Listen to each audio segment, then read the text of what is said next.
Bismillah ar-Rahman ar-Rahim. Assalamu alaikum wa rahmatullah. This is Dr. Halimah, and this is the last lecture for me on this course. And I've tried to summarize and give you a brief review of the theory of translation of previous 13 lectures. So today is the last lecture for me, and it is number 14, and it is a review of all the lectures I have given to you, 13 lectures. Now the purpose of this is really to give you a general but detailed presentation of the whole course. To give you an idea, but detailed. And it is very helpful for you to revise. So I went through all the lectures and summarized them for you. Now, as you can see, the course schedule, how many lectures, the title of the lecture, number 1, what is translation, number 2, what is a translator, number 3, what is translation theory, number 4, elements of translation, number 5, the process of translation, then number 6, method of translation, number 7, translation and culture, number 8, a short introduction to Arabic English translation, number 9, translation versus interpretation, number 10, computer-aided translation and machine translation, then number 11, linguistic problems in Arabic English translation, part 1, lexical, and linguistic problems in Arabic English translation, part 2, grammatical problems, and then number 13, cultural problems in Arabic English translation, and then number 14, a review of the course. So these are the title of the lectures I have given to you, 14 lectures. Now if we take, for instance, the lecture number 1, what is translation? Now we talked about the definition. We defined translation. We gave the meaning of translation as a noun and as a verb, and then we developed an advanced definition of translation, and then we talked about how we can achieve equivalence in translation, and then how we can use the 6W questions in looking for equivalence in translation. And then we ended it up with what is a good translation. So this is lecture number 1. Number 2, what is a translator? I mean, to understand what is meant by a translator, we talked about the relationship between communication and translation, and the difference between a normal communicator and a translator. And then we talked about the importance of memory and meaning and language to a translator, and again we mentioned how the translator moves from one language to another during the course of translation.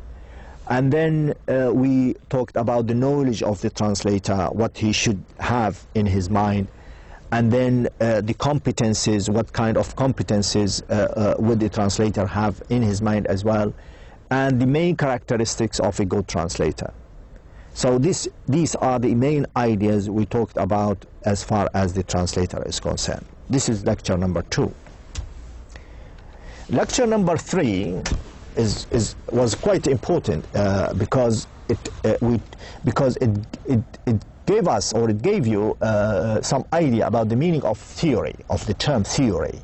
And we defined theory, and then we defined a model, and then we mentioned the main characteristics of a useful model and the main characteristics of a theory, and then we ended it up with the translation theory, the definition of the translation theory, or what we mean by a translation theory. Now this is lecture number 3. Lecture number 4, the elements of translation. The elements of translation, there are 6 elements: the source language, the source text, the translator, the translated text, the language, of translation and the target language. And then at the end, we showed the interaction between these 6 elements, how they interact, how they work together. The translator cannot work on his own without a source language, without a source text, you know. So these are the main elements of translation. Lecture number 5, the process of translation. We defined the process of translation, and we identified the stages recognized in the process of translation, which are, what are they? They are editing the source text and interpretation of the source text, and then interpretation in a new language, and number 4, formulating the translated text, and then editing the formulation. So these are the stages recognized in the process of translation, or when the translator goes through the process of translation. Number 6 is, to be honest, is one of the most important lectures, and because it summarizes all the methods, you know, all the procedures, all the approaches you take when you want to translate. Are you following a source language emphasis or a target language emphasis? If you are interested in the source language in the source language more than the target language, then you need to follow one of the following: word-for-word translation, or literal translation, or faithful translation, or semantic translation. But somebody else might say, no, I am really interested in the target people, the target language speakers or readers. Therefore, you need to use the adaptation approach, or adaptation method, or the free translation, or idiomatic translation, or communicative translation. So these are, you know, the main methods used in translation. A dichotomy between the dichotomy of emphasis. Now this is the method of translation. Lecture number 7, very popular, translation and culture. We defined culture, we defined translation, and then we identified the cultural categories, which are ecology, material culture, social culture, organization, customs, activities, procedures, and concepts, political and administrative, religious, artistic, and gestures and habits. You know, all these categories are related to culture, and then if you are translating, you need to take into account these categories. Okay? Now, number 8, lecture number 8, short introduction to Arabic English translation.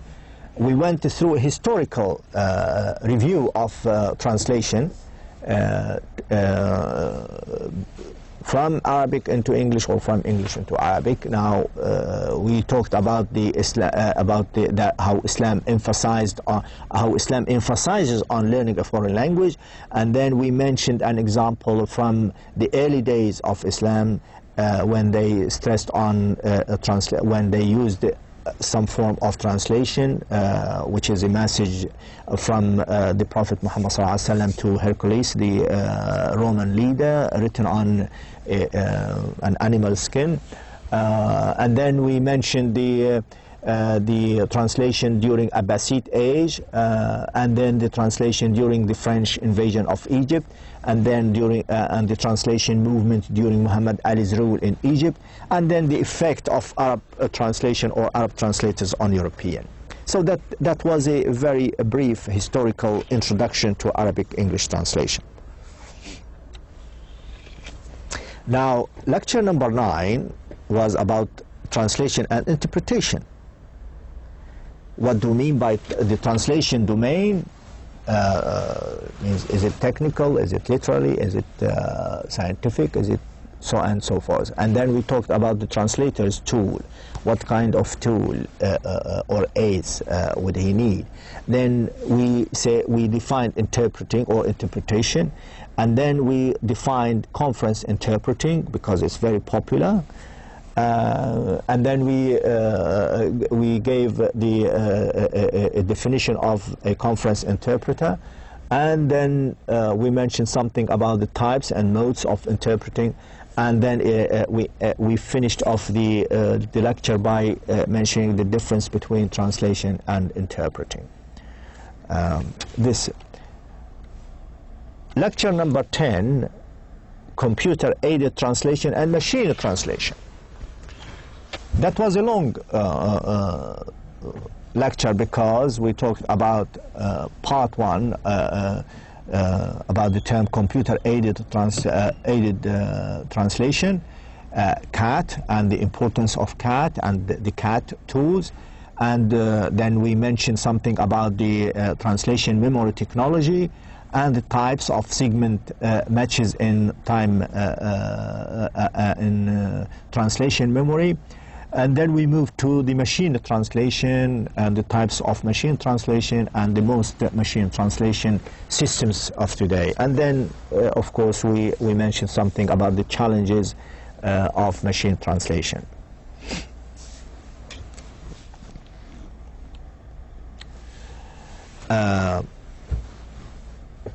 Lecture number 11 was very interesting. Number 11, number 12, and number 13,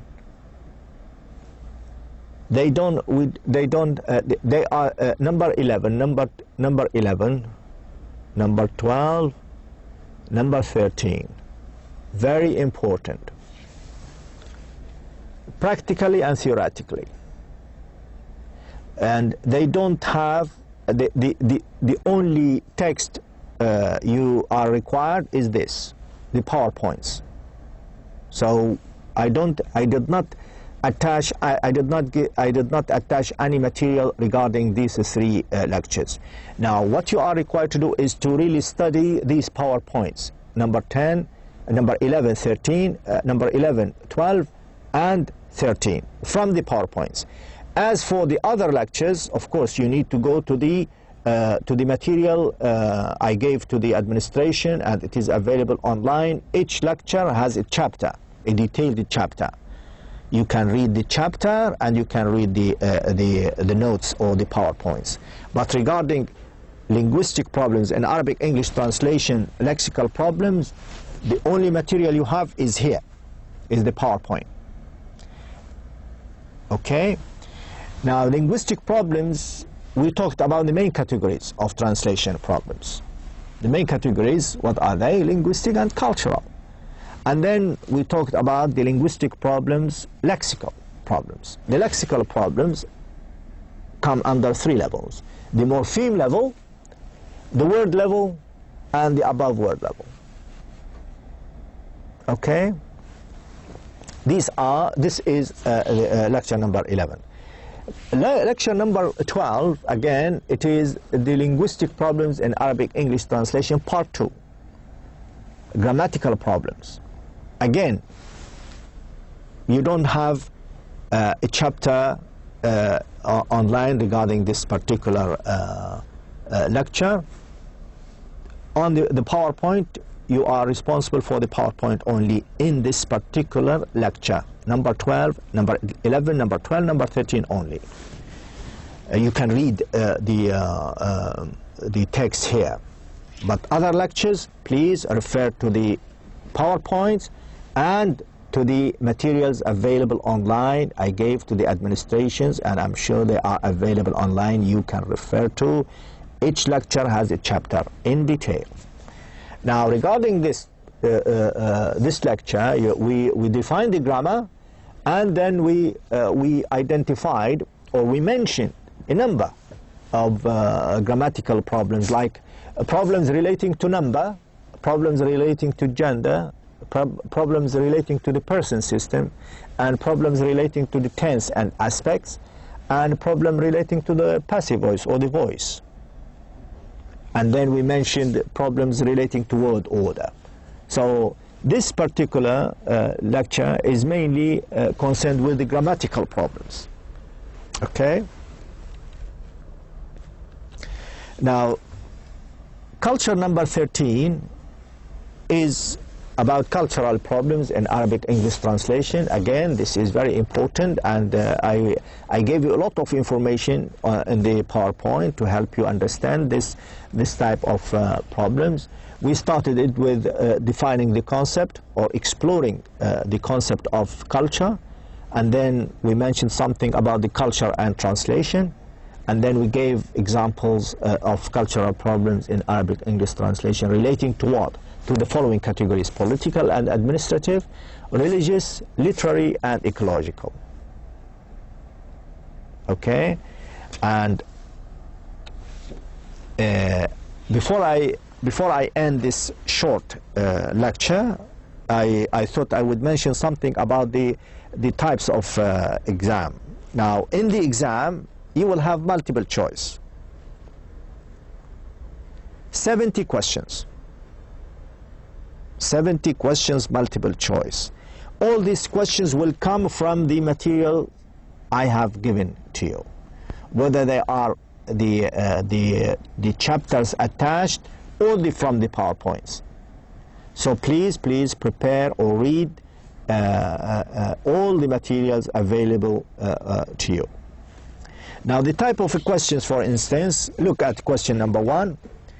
Being preoccupied with the translation of literary text as a pastime activity, scholars of the last century looked at translation as a science, a craft, an art, a profession. You just circle one.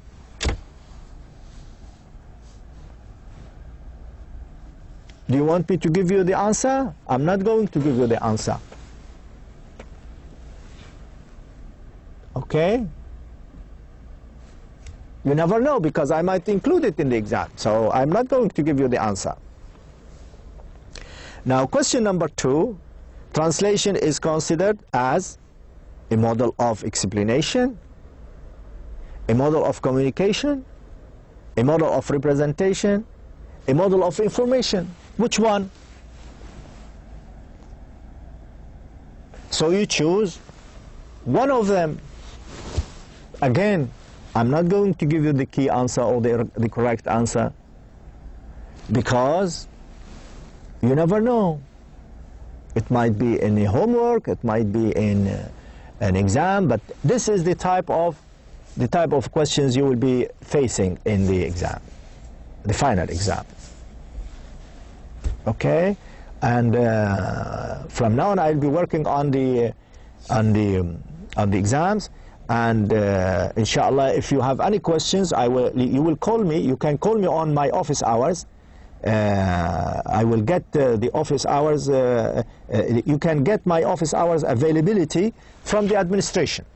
Okay, so you can call me during that hour, and then I will answer any question relating to the course with pleasure. So don't worry at all. Now, I would like to finish off this lecture by reminding you of the course assessment. Now, as you can see, our participation on Blackboard, 10 points, attendance of recorded and live lectures, 10 points, homework, 10 points, and the final exam, 70 points. So in total, 100 points. So it's this is the end of the lecture number 14, and at the end of my course, I would like to say that it's been a pleasure talking to you, giving you this course, and I'm very pleased and thankful to the Deanship of E-Learning that they have given me this opportunity to teach you this course. And I hope that you have understood, or you have learned from this course. And please, if there is any queries, any questions, you can always write to the Deanship of E-Learning and Distance Learning, and I would take them into account for future courses, inshallah. Thank you very much indeed, and I wish you all the best.